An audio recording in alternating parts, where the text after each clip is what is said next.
Well, today we're going to cover that root. We're going to cover that backstory that we mentioned yesterday, what led up to the French-Indian War, and even how these wars continued beyond. Now, I want to give you a bracket. I want to give you a couple of years or dates to write down.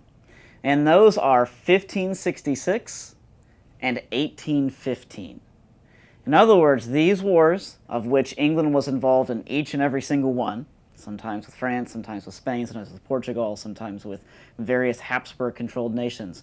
These wars really began in the year 1566, when Henry VIII was the King of England, and they really didn't have a conclusion until 1815, when Napoleon was defeated at the Battle of Waterloo.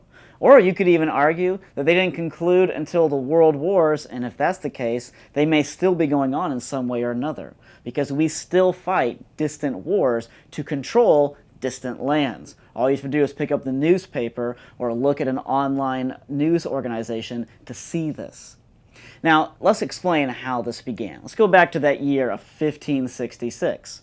And I want you to imagine, or if you look at a map of Europe, I want you to imagine the Habsburg Empire. Now, the Habsburgs were a powerful family in Europe.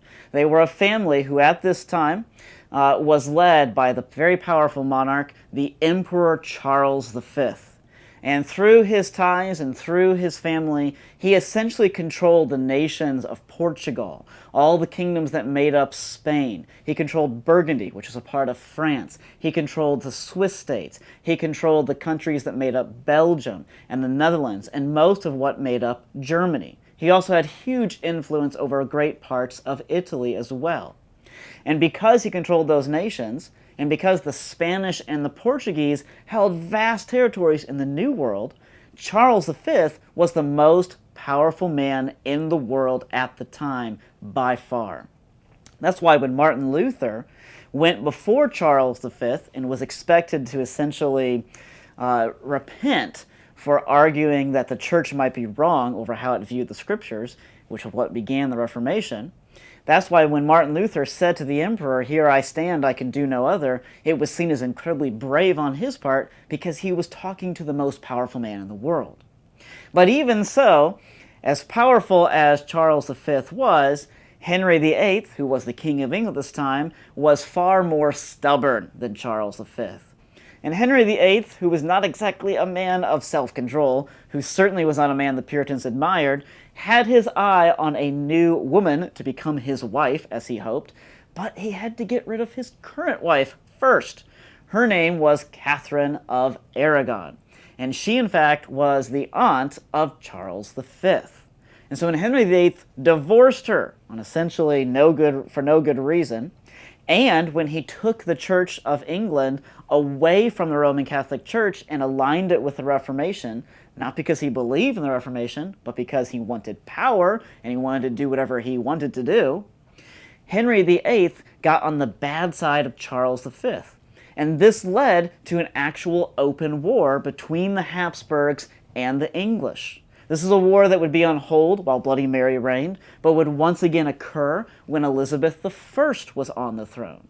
If you remember, we talked about in previous lessons how it was the Spanish, who were essentially the Habsburgs, how they sent that massive fleet, that Spanish Armada, to take over England, but it was destroyed by storms and then destroyed by men like Sir Francis Drake and his much faster English galleons.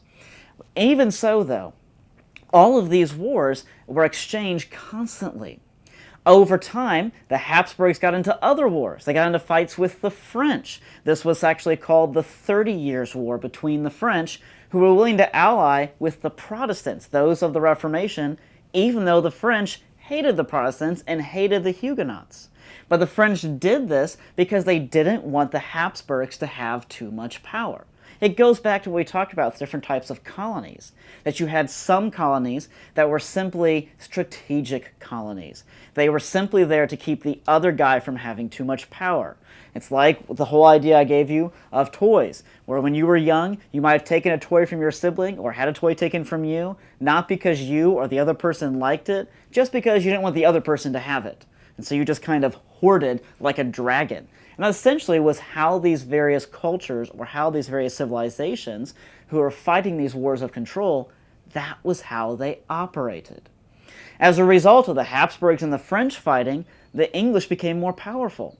And they were actually able to start taking over the various trade routes or the various shipping lanes across the Atlantic and all around the world. You have to remember, by this time, the various nations of Europe had colonies in North America, South America. They had colonies in Africa. They had colonies throughout India and China and all the Pacific. And so if you took over shipping routes, it gave you a huge opportunity to gain power, to gain land, to gain influence, and to gain money. As a result of the English doing this, the Dutch were ticked off, and so they started a war also with the English. In fact, it's called the Anglo-Dutch War. But my point is this. Instead of you having to worry about trying to keep track of all these different conflicts, of which we're going to talk about many this week, I want you to keep track of one main idea overall. And that is, these were wars for control. These were wars for power. They weren't fought for freedom. They were not fought for reasons of faith. They were not fought to try and rescue someone else from an oppressor. These wars were fought simply to gain power. And because of that, those American colonists who had come here for the reasons of perish home despised these wars and wanted to escape from these wars. The question always was, how do we escape from these conflicts? We'll talk about these conflicts more tomorrow.